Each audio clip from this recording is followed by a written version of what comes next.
February ಮಾಸ ಭವಿಷ್ಯ ಮಿಥುನ ರಾಶಿ. ಮಿಥುನ ರಾಶಿಯಲ್ಲಿರತಕ್ಕಂಥ ವ್ಯಕ್ತಿಗಳಿಗೆ ಯಾವ ರೀತಿಯಾಗಿ ನಮಗೆ ಈ ತಿಂಗಳಲ್ಲಿ ಜೀವನ ನಡೀಬಹುದು ಎನ್ನುವಂಥದ್ದಿರುತ್ತೆ. ಪ್ರತಿಯೊಬ್ಬರಿಗೂ ಇರುತ್ತೆ. ಅದೇ ರೀತಿ ಈ ರಾಶಿಯವರಿಗೂ ಕೂಡ ಇರುತ್ತೆ. ಮಿಥುನ ರಾಶಿಯಲ್ಲಿ ಜನಿಸ್ತಕ್ಕಂಥ ವ್ಯಕ್ತಿಗಳಿಗೆ ಸ್ವಲ್ಪ ಮಟ್ಟಿಗೆ ಅಸಮತೋಲನ ಅಂತ ಹೇಳ್ತೀವಿ. ಅಸಮತೋಲನ ಯಾವ ರೀತಿ ಅಸಮತೋಲನ?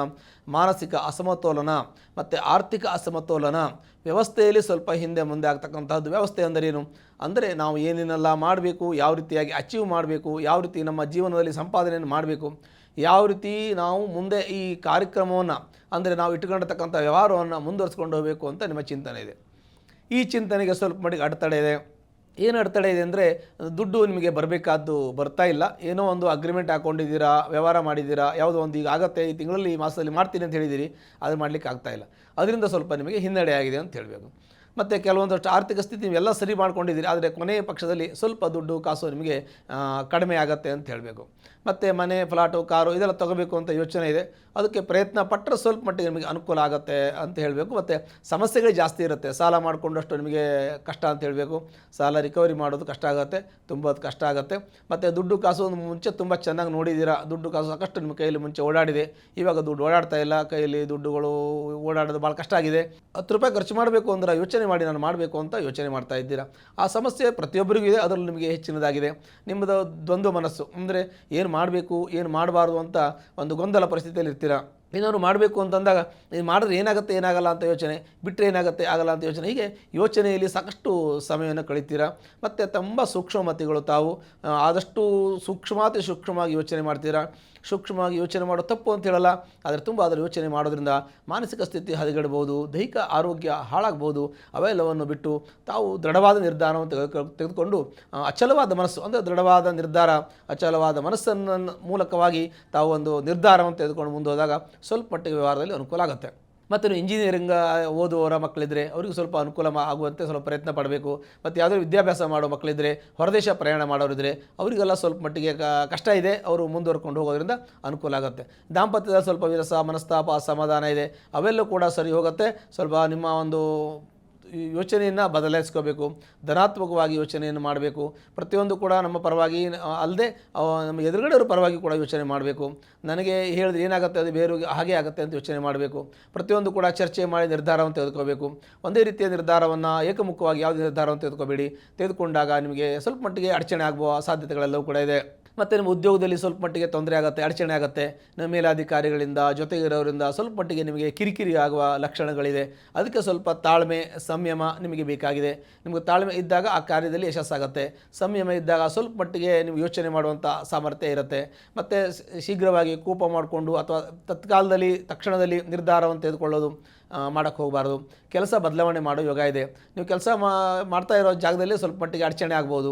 ಅಂದರೆ ನಿಮ್ಮನ್ನು ಸರಿಯಾಗಿ ನೋಡ್ಕೊಳ್ಳದೇ ಇರ್ಬೋದು, ಸರಿಯಾಗಿ ಸ್ಯಾಲ್ರಿ ಕೊಡದೇ ಇರ್ಬೋದು, ಮತ್ತು ಜೊತೆಗಿರೋರು ನಿಮ್ಗೆ ಏನಾದರೂ ಹಚ್ಚಿಕೊಟ್ಟು ಅಲ್ಲಿ ಜಗಳ ತಂದಿಡ್ಬೋದು. ಇದೆಲ್ಲ ಸಾಧ್ಯತೆಗಳಿದೆ. ಹಾಗಾಗಿ ಮಿತಭಾಷೆಯಾಗಿರೋದು ಭಾಳ ಒಳ್ಳೆಯದು.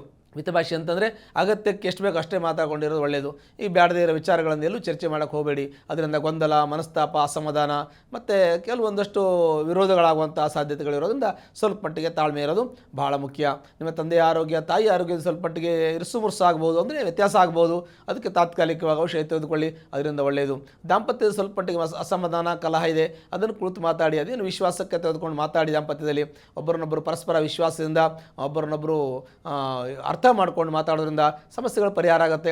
ನಾವು ಏಕಮುಖವಾಗಿ ಯಾವುದೇ ನಿರ್ಧಾರ ತೆಗೆದುಕೊಂಡಾಗ ಅದು ಅವ್ರಿಗೆ ಹಿಡಿಸದೇ ಇರ್ಬೋದು, ಅಥವಾ ಅವ್ರು ತೆಗೆದುಕೊಂಡ್ರೆ ನಮ್ಗೆ ಹಿಡಿಸದೇ ಇರ್ಬೋದು.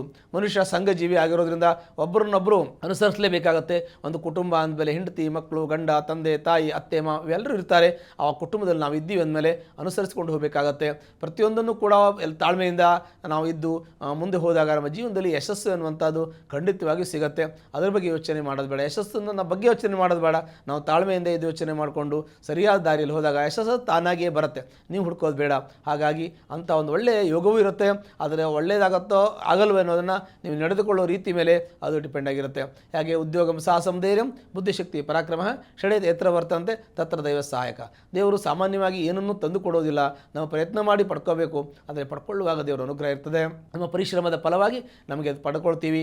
ನಮ್ಗೆ ಒಳ್ಳೇದಾಗ್ತಾ ಇದೆ ಅಂತಂದರೆ ನಾವು ನಡೆದು ಹೋಗೋ ದಾರಿ ಒಳ್ಳೆಯದೇ ಅಂತ ಅರ್ಥ. ನಮಗೆ ತೊಂದರೆ ಆಗ್ತಾ ಇದೆ ಅಂದರೆ ನಾವು ನಡೆಯೋ ದಾರಿಯಲ್ಲಿ ಏನೋ ಮಿಸ್ಟೇಕ್ ಆಗಿದೆ, ಆಗಿದೆ, ಏನು ವ್ಯತ್ಯಾಸ ಆಗಿದೆ. ನಾವು ಮಾಡುವಂಥ ಯೋಚನೆ ಮತ್ತು ಹೋಗುವಂಥ ದಾರಿ ಮತ್ತು ನಾವು ಮಾಡುವಂಥ ಎಲ್ಲ ಕೆಲಸ ಕಾರ್ಯಗಳಲ್ಲಿ ಅಡಚಣೆ ಇದ್ದಾಗ ಕೆಲವೊಂದಷ್ಟು ಪೂರ್ವಾರ್ಜಿತವಾಗಿ ಬರ್ತದೆ, ಕೆಲವೊಂದಷ್ಟು ಸುವ್ಯಾರ್ಜಿತವಾಗಿ ಬರ್ತದೆ, ಕೆಲವು ಕಾಲಾನುಸಾರವಾಗಿ ಬರುತ್ತೆ. ಇವೆಲ್ಲವನ್ನು ಕೂಡ ಚಿಂತನೆ ಮಾಡ್ಕೊಂಡು ಮುಂದೆ ಹೋಗಿ ಯೋಚನೆ ಮಾಡಿ ಹೋಗಿ. ಪ್ರತಿಯೊಂದು ಅವಸರದಲ್ಲಿ ಯಾವುದೇ ನಿರ್ಧಾರ ತೆಗೆದುಕೊಳ್ಬೇಡಿ. ಮುಂದೆ ಅಂತಹ ಕೆಲಸ ಕಾರ್ಯ ಬಂದಾಗ ಯೋಚನೆ ಮಾಡಿ. ಮತ್ತು ಆಸ್ತಿ ವಿಚಾರದಲ್ಲಿ ಸ್ವಲ್ಪ ಮಟ್ಟಿಗೆ ಕಾನೂನು ಸಲಹೆ ತೆಗೆದುಕೊಳ್ಳೋದು ಒಳ್ಳೆಯದು. ಮತ್ತು ನಿಮ್ಮ ಮಕ್ಕಳ ವಿದ್ಯಾಭ್ಯಾಸ ಬಗ್ಗೆ ಸ್ವಲ್ಪ ಗಮನವಹಿಸಿ, ವೃತ್ತಿ ಬಗ್ಗೆ ಗಮನವಹಿಸಿ. ಖಂಡಿತವಾಗಿ ನಿಮ್ಗೆ ಒಳ್ಳೆಯದಾಗತ್ತೆ. ನಿಮ್ಮ ಮಕ್ಕಳನ್ನು ಸ್ವಲ್ಪ ಮಟ್ಟಿಗೆ ಜಾಸ್ತಿ ಓದಿಸೋದ್ರ ಬಗ್ಗೆ ಗಮನ ಕೊಡೋದು ಇನ್ನೂ ಸ್ವಲ್ಪ ಜಾಸ್ತಿ ಕೊಡಿ, ಅದು ಇನ್ನೂ ಸ್ವಲ್ಪ ಒಳ್ಳೆಯದಾಗತ್ತೆ ಅನಿಸುತ್ತೆ. ಯಾಕೆಂದರೆ ತಾತ್ಕಾಲಿಕವಾಗಿ ಸ್ವಲ್ಪ ಮಟ್ಟಿಗೆ ನಿಧಾನ ಆಗುವ ಸಾಧ್ಯತೆ ಕೂಡ ನಿಮಗಿರುತ್ತೆ. ಇನ್ನು ಕಾನೂನು ತೊಂದರೆಗಳು ಸ್ವಲ್ಪ ಮಟ್ಟಿಗೆ ಇರುತ್ತೆ. ನಿಮ್ಮದು ಕೋರ್ಟು ಕಚೇರಿ ವ್ಯಾಜ್ಯ ಇರುತ್ತೆ. ಆ ಥರದ್ದಿದ್ದರೆ ಅದು ಕೂತು ಮಾತಾಡಿ, ಇಲ್ಲ ಸರಿಯಾಗಿ ಕೂತು ಒಂದು ಕಾಂಪ್ರಮೈಸ್ ಮಾಡ್ಕೊಳ್ಳಿ. ಅದು ಕೂಡ ನಿಮಗೆ ಸ್ವಲ್ಪ ಮಟ್ಟಿಗೆ ಅನುಕೂಲ ಸಾಧ್ಯತೆಗಳು ಈ ಒಂದು ಇದರಲ್ಲಿದೆ. ಹಾಗಾಗಿ ಸಾಮಾನ್ಯವಾಗಿ ನಾವು ಯೋಚನೆ ಮಾಡುವಾಗ ನಮ್ಮಲ್ಲಿ ಋಣಾತ್ಮಕವಾಗಿರ್ತಕ್ಕಂಥದ್ದು, ಧನಾತ್ಮಕವಾಗಿರ್ತಕ್ಕಂಥದ್ದು ಎರಡೂ ರೀತಿಯ ಫಲಗಳು ನಮ್ಮಲ್ಲಿ ಇರುತ್ತೆ. ಅದು ನಾವು ನಡೆದುಕೊಳ್ಳೋ ರೀತಿಯಲ್ಲಿ ಧನಾತ್ಮಕವಾಗಿ ಪರಿವರ್ತನೆ ಮಾಡ್ತಕ್ಕಂಥದ್ದು, ಋಣಾತ್ಮಕವಾಗಿ ನಮಗೆ ಫಲಗಳು ತೊಂದರೆ ಆಗ್ತಕ್ಕಂಥದ್ದು, ಎರಡನ್ನೂ ಕೂಡ ತೀರ್ಮಾನ ಮಾಡುವಂಥದ್ದು ನಮ್ಮ ಮನಸ್ಸಿಗೆ ಬಿಟ್ಟ ವಿಚಾರ, ನಮ್ಮ ವ್ಯಕ್ತಿಗೆ ಬಿಟ್ಟ ವಿಚಾರವಾಗಿರ್ತದೆ. ಹಾಗಾಗಿ ತುಂಬ ತಾಳ್ಮೆ ವಹಿಸಬೇಕು, ಯೋಚನೆ ಮಾಡಬೇಕು. ಹಂತವಾಗಿ ಪ್ರತಿಯೊಂದು ಕೆಲಸ ಕಾರ್ಯಕ್ಷೇತ್ರದಲ್ಲಿ ತಾವು ಮುಂದೆ ಹೋದಾಗ ತಮಗೆ ಯಶಸ್ಸು ದೊರಕುತ್ತೆ. ಯಾವುದೇ ಸಂದೇಹ ಇಲ್ಲ. ನಿಮ್ಮ ನಿಷ್ಠೆ, ನಿಮ್ಮ ಪ್ರಾಮಾಣಿಕತೆ, ನಿಮ್ಮ ಶ್ರದ್ಧೆ ನಿಮ್ಮಲ್ಲಿ ಇದ್ದಾಗ ಇದು ಖಂಡಿತವಾಗಿಯೂ ಶುಭಫಲಗಳು ಪ್ರಾಪ್ತಿಯಾಗತ್ತೆ. ಹೀಗೆ ಒಂದು ವೇಳೆ ಮಿಥುನ ರಾಶಿಯಲ್ಲಿ ಜನಿಸ್ತಕ್ಕಂಥ ವ್ಯಕ್ತಿಗಳು ಯಾರಾದರೂ ಕಷ್ಟದಲ್ಲಿ ಕಾರ್ಪಣ್ಯದಲ್ಲಿದ್ದರೆ ಅದಕ್ಕೆ ಸಂಬಂಧಪಟ್ಟಂತೆ ಹತ್ತಿರಲಿರತಕ್ಕಂತಹ ವೆಂಕಟೇಶ್ವರ ಸ್ವಾಮಿ ದೇವಸ್ಥಾನಕ್ಕೆ ಶನಿವಾರದ ದಿವಸ ಹೋಗಿ ಅಲ್ಲಿ ಒಂದು ಅಭಿಷೇಕ ಮಾಡಿಸಿ ಈ ಮಾಸದಲ್ಲಿ ಬರತಕ್ಕಂತಹ ಎಲ್ಲ ಕಷ್ಟ ನಷ್ಟ ದುಃಖಗಳೆಲ್ಲವೂ ಕೂಡ ಪರಿಹಾರ ಆಗುತ್ತೆ. ಶುಭವಾಗಲಿ. ಅನುಕ್ಷಣದ ಸುದ್ದಿಗಳಿಗಾಗಿ ವಿಸ್ತಾರ ನ್ಯೂಸ್ ಯೂಟ್ಯೂಬ್ ಚಾನೆಲ್ ಸಬ್ಸ್ಕ್ರೈಬ್ ಮಾಡಿ.